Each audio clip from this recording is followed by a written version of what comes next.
नमस्कार दोस्तों स्वागत है आप सबका आपका अपना यूट्यूब चैनल सूरज शाहदेव में। मैं हूं सूरज शाहदेव। दोस्तों आज हम झारखंड के एक ऐसे शख्स के बारे में बात करने जा रहे हैं जिनको झारखंड बिहार से अलग होने के बाद झारखंड के प्रथम मुख्यमंत्री बनने का गौरव प्राप्त हुआ।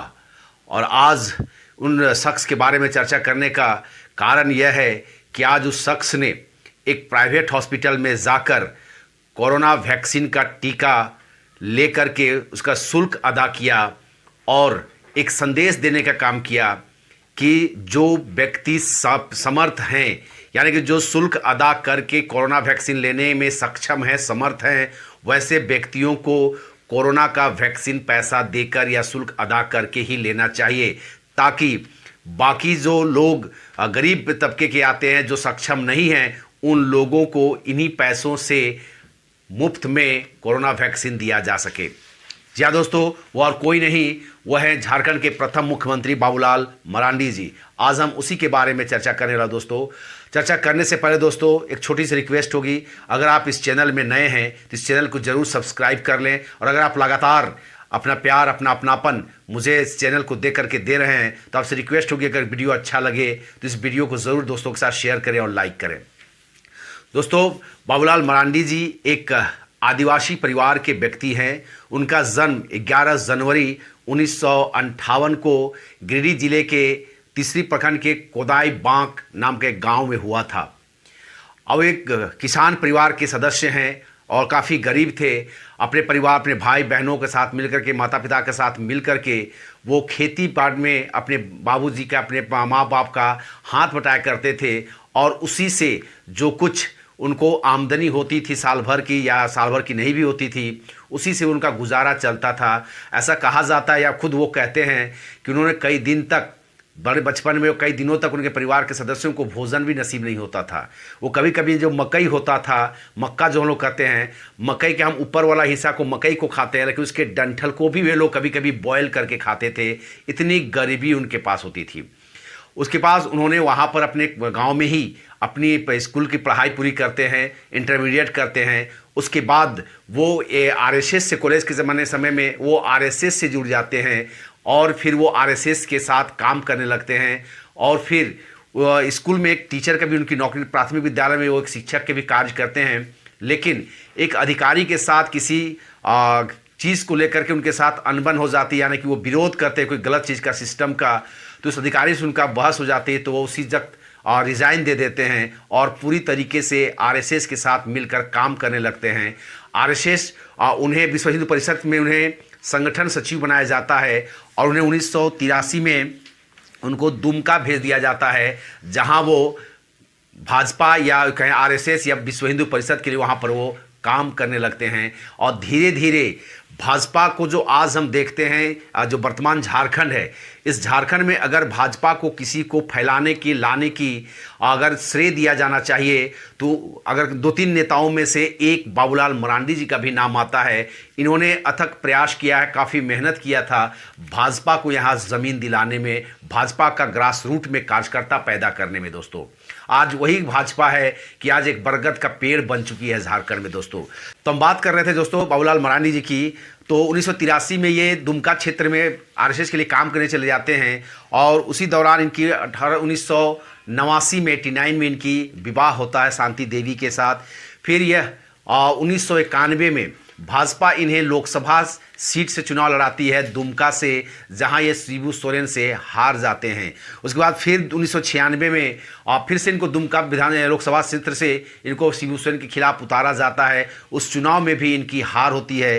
फिर ये 1998 में चुनाव वहाँ से वो जीत जाते हैं और फिर केंद्र में इन्हें मंत्री बनाया जाता है। और जैसे ही 15 नवंबर 2000 को झारखंड बिहार से अलग होकर एक नए राज्य का रूप लेता है, दोस्तों इनको झारखंड के प्रथम मुख्यमंत्री बनने का गौरव प्राप्त होता था।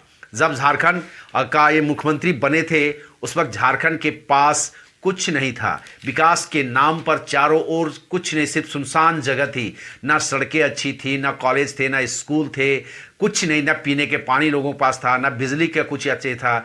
लेकिन इन्होंने जब जैसे ही अपने कार्यभार संभाला और अपनी बुद्धिमत्ता से, विजन से, सोच से ये बहुत कम संसाधनों के सहारे ये झारखंड का विकास करने में सक्षम हो जाते हैं। पूरे झारखंड में ये सड़कों की जाल बिछाते हैं, रोड, नाली, पुल, पुलिया बनाते हैं और चारों ओर विकास दिखने लगता है। और उस वक्त जब ये पहली बार बजट बनाए थे, इनकी बजट बना था, वो बना था दोस्तों मात्र 1900 करोड़ रुपया का। फिर ये 2300 करोड़ रुपया का आप बजट में बनाते हुए पूरे झारखंड में विकास नजर आया था। जब बाबूलाल मरांडी जी झारखंड के प्रथम मुख्यमंत्री जिन्होंने अपने शासन काल में 125 लोगों को एसीबी से घूस लेते हुए इन्होंने पकड़वाया था और उनको सस्पेंड करवाया था। इन्होंने कि मुख्यमंत्री बनते ही इन्होंने एक संदेश दे दिया था कि यहाँ भ्रष्टाचार नहीं चलेगा। उसके बाद इन्होंने जब यहाँ पर पतरातू जो बिजली उत्पादन केंद्र है उसमें इन्होंने कुछ पीपीपी मोड पर उसमें 10,000 मेगावाट बिजली पैदा करने की योजना बनाते हैं और उसमें कुछ फंड आने वाला होता है। उस वक्त समता पार्टी या जनता दल यूनाइटेड के कुछ विधायक उस पर हावी हो जाते हैं और मंत्री बनने या कुछ ये करने के चक्कर में बाबूलाल मरांडी से उनकी खटपट हो जाती है। फिर सचिव बदलने के लेकर के ये जनता दल यूनाइटेड के 5 विधायक इनसे नाराज़ हो जाते हैं और बाबूलाल मरांडी की सरकार को गिराने का एक षड्यंत्र रचते हैं और उनकी सरकार को अंत में जाना पड़ता है। बाबूलाल मरांडी जी के नाम पर एक धब्बा भी लगा हुआ है दोस्तों, जिसे मैं धब्बा नहीं कहता हूं क्योंकि लोगों का सोच गलत था, जिसके कारण बाबूलाल मरांडी जी को उस चीज़ के लिए दोषी दिया जाता है। वो था डोमिसाइल पॉलिसी। जब बाबूलाल मरांडी यहाँ के मुख्यमंत्री बने थे तो उन्होंने देखा कि यहाँ के चपरासी, स्वीपर हो, झाड़ू लगाने वाले हो, बगानों में पानी पटाने वाले हो, सचिवालय के बगानों में पानी पटाने वाले हो, कॉलेजों में फाइल यहाँ से वहाँ ले जाने वाले, झाड़ू मारने वाले हो, सब के सब बाहरी लोग काम कर रहे थे। तब इन्होंने कहा कि झारखंड अलग हुआ है और झारखंड के लोगों को अगर उसका लाभ नहीं मिलेगा तो झारखंड अलग राज्य का कोई मायने नहीं होता है।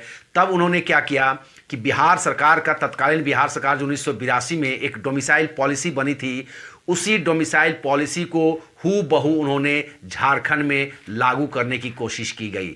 उसमें 3 चेंजेज उन्होंने किया था। एक चेंज था बिहार का स्थान में झारखंड, पटना का स्थान में रांची और मुख्यमंत्री का स्थान में वहां पर उन्होंने बाबूलाल मरांडी जी का साइन किया था और उसको एज इट इज उन्होंने यहाँ पर लागू कर दिया था। उस डोमिसाइल पॉलिसी में यह साफ वर्णन था कि झारखंड का जो 4th ग्रेड का जॉब है या 3rd ग्रेड का जॉब है वो झारखंडियों को दिया जाना चाहिए। मुझे नहीं लगता है दोस्तों यह कहीं से गलत था। अगर आज देखें हेमंत सोरेन 75% का जो आरक्षण की मांग कर रहे हैं यहाँ के झारखंडियों के लिए, वही चीज़ है दोस्तों। उन्होंने 3rd ग्रेड 4th ग्रेड का जॉब के लिए झारखंडियों का आरक्षण करने की बात की थी और ये कहीं से गलत नहीं था। लेकिन उनको सरकार को गिराने के लिए जो षड्यंत्र रच रहे थे कुछ लोगों ने, उनको इस लोगों ने हवा दिया और झारखंड में मारकाट होने लगा दोस्तों, जिसके कारण भाजपा के केंद्रीय नेतृत्व इनसे इस्तीफा की मांग कर दी। और इन्होंने हालांकि बाबूलाल मरांडी जी से सुनते हैं, कहीं पर सुने हैं कि बाबूलाल मरांडी जी ने कहा था कि जो 5 लोग हमारी सरकार गिराने की बात कर रहे हैं, सरकार को हमको गिरा देना चाहिए और फिर से चुनाव में जाना चाहिए। लेकिन उस वक्त कुछ नेताओं ने कहा था कि हम चुनाव में जाने का रिस्क नहीं ले सकते हैं, बेहतर होगा कि आप पद त्याग दें और उसके स्थान में अर्जुन मुंडा को मुख्यमंत्री बनाया जाता है। दोस्तों बाबूलाल मरांडी को फिर उस वक्त 28 महीने के कार्यकाल के बाद बाबूलाल मरांडी जी अपने पद से त्यागपत्र देते हैं और उनके स्थान में अर्जुन मुंडा जी मुख्यमंत्री बनते हैं। फिर 2004 का जो लोकसभा चुनाव होता है दोस्तों, उस चुनाव में सिर्फ बाबूलाल मरांडी जैसे सांसद थे जो मात्र वही जीते थे, बाकी 13 के 13 सांसद ने अपना चुनाव हार गए थे।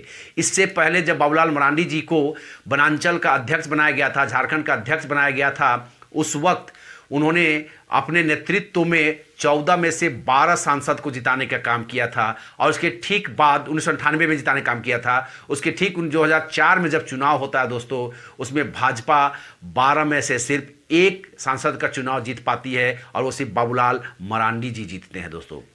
हालांकि ऐसा कहा जाता है कि बाबूलाल मरांडी जी को वहाँ पर पार्टी की तरफ से बहुत ज़्यादा मदद नहीं मिल पाई थी, फिर भी उनकी ऐसी इमेज थी कि वहाँ पर वो चुनाव जीते थे।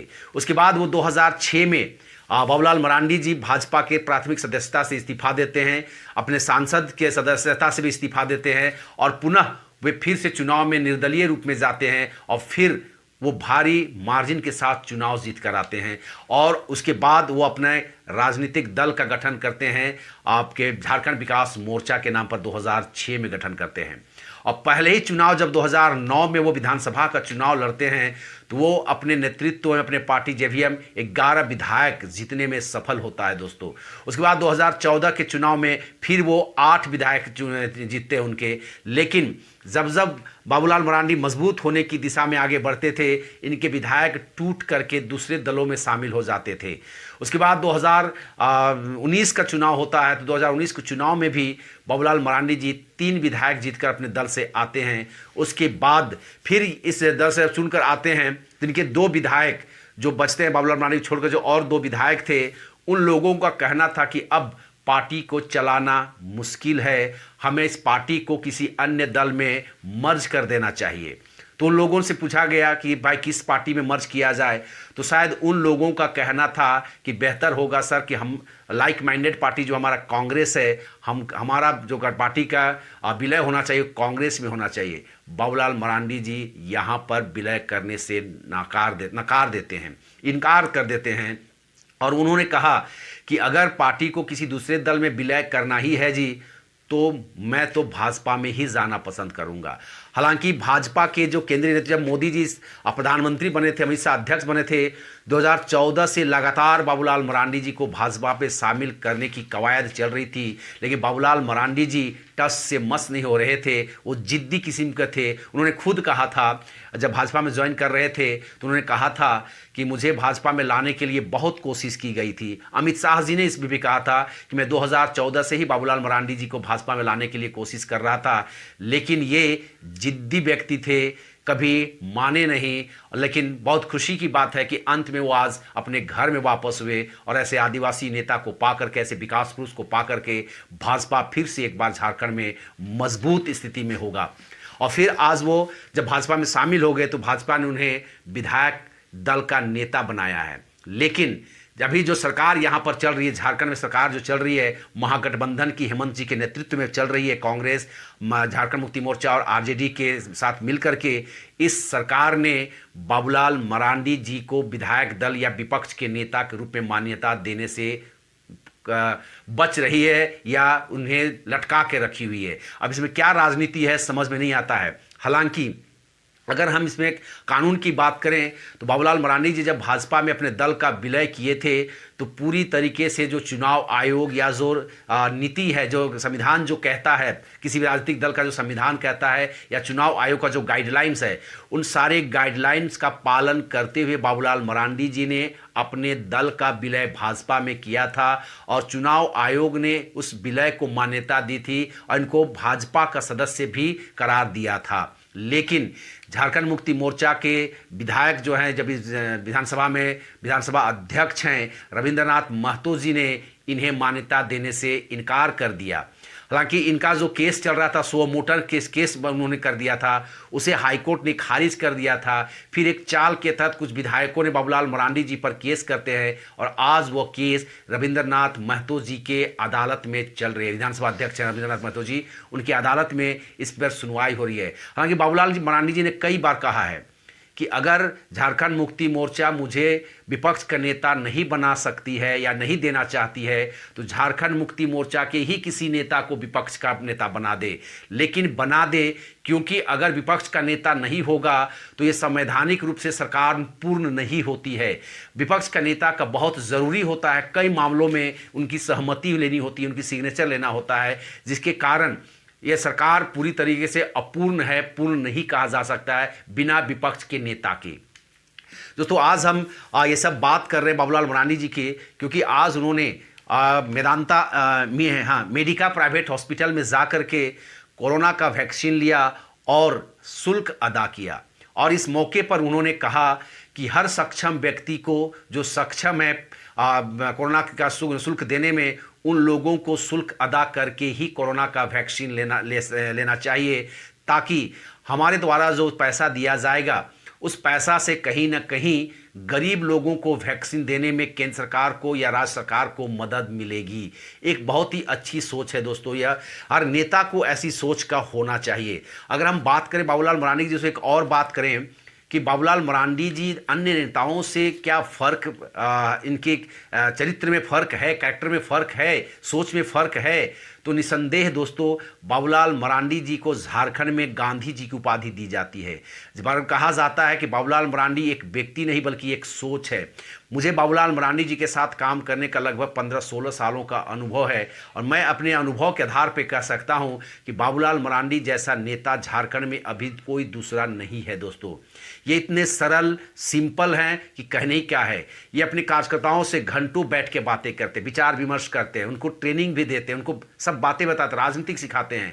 मैंने और दलों के नेताओं को देखा है जो गुस्सा बहुत ज़्यादा है, अपने कार्यकर्ताओं पर गुस्सा करते हैं, वो अपने कार्यकर्ताओं के साथ ढंग से बैठते नहीं हैं, वो कहीं ना कहीं अपने ईगो लेकर के चलते हैं, अपने आप को बहुत ज़्यादा मानते हैं। लेकिन बाबूलाल मरांडी जी अपने कार्यकर्ताओं के बीच साथ बैठ करके अपने आप को कार्यकर्ताओं के साथ हिल मिल जाते हैं। ऐसे कार्यकर्ताओं में एक बहुत ही अच्छी अनुभूति होती है। उनको लगता है कि हमारा नेता जो है हमारे जैसा है, हमारे साथ बैठ करके हमारे सुख दुख शेयर करते हैं, हमसे बातें करते हैं। इसी का यही कारण है दोस्तों कि बाबूलाल मरांडी जी के पास पैसा संसाधन नहीं होने के बावजूद भी, कम संसाधन में बाबूलाल मरांडी जी कभी 11 विधायक तो कभी 8 विधायक तो कभी 3 विधायक जिता लेते थे। इनको कई विधायकों ने इनका पार्टी को छोड़कर चले गए, दूसरे दलों में चले गए, लेकिन इनका कार्यकर्ता कभी साथ नहीं छोड़े और हमेशा ये मजबूत स्थिति में रहे अपने व्यवहार के कारण। दोस्तों अगर हमें बात करें दोस्तों तो बाबूलाल मरांडी जी नीति सिद्धांत वाला व्यक्ति हैं।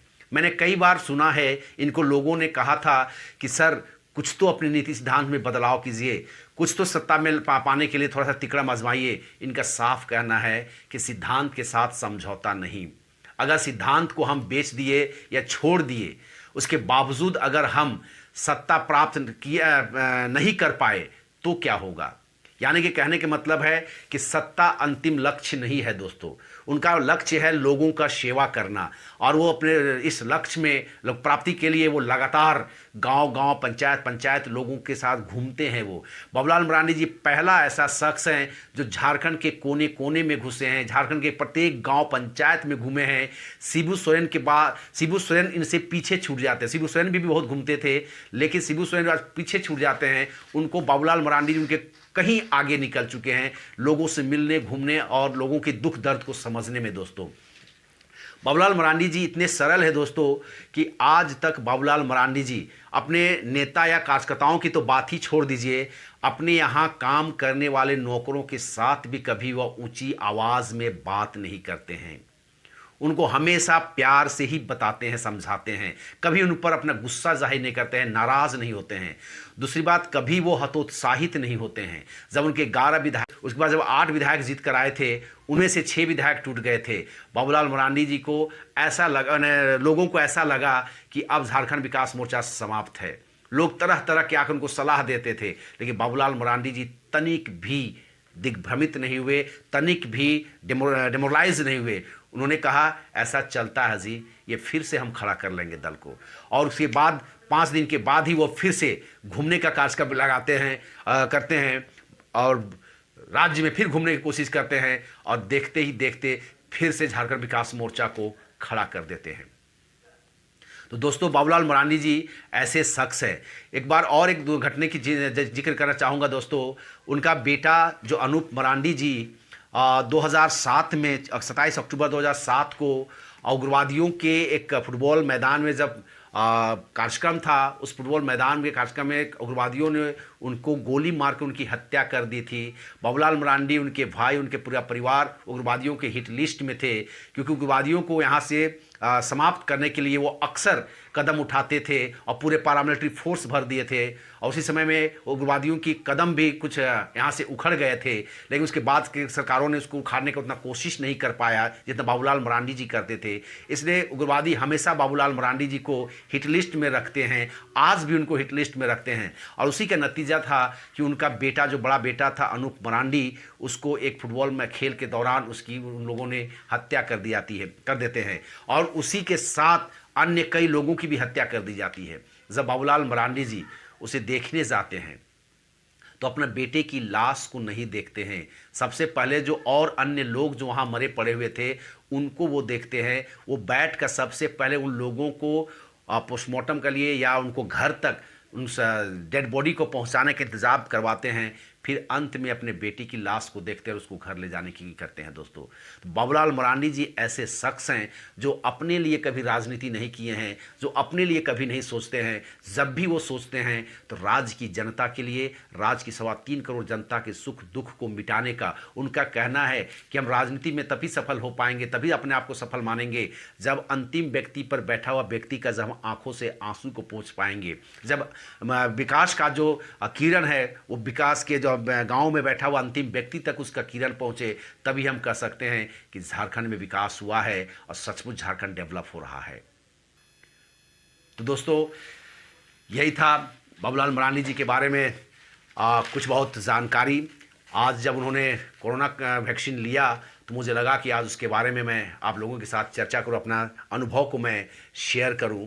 अगर वीडियो आपको अच्छा लगा हो दोस्तों तो आपसे रिक्वेस्ट होगी इस वीडियो को ज़रूर लाइक करें, दोस्तों के साथ शेयर करें और मेरे इस चैनल को ज़रूर ज़रूर ज़रूर सब्सक्राइब कर दें, ताकि सब्सक्राइब करने के बाद अगर मैं कोई वीडियो डालूं तो उसका नोटिफिकेशन आप तक पहुंच जाए और आप सबका प्यार अपनापन मुझे यूं ही मिलता रहे। तब तक के लिए दोस्तों नमस्कार, जय हिंद।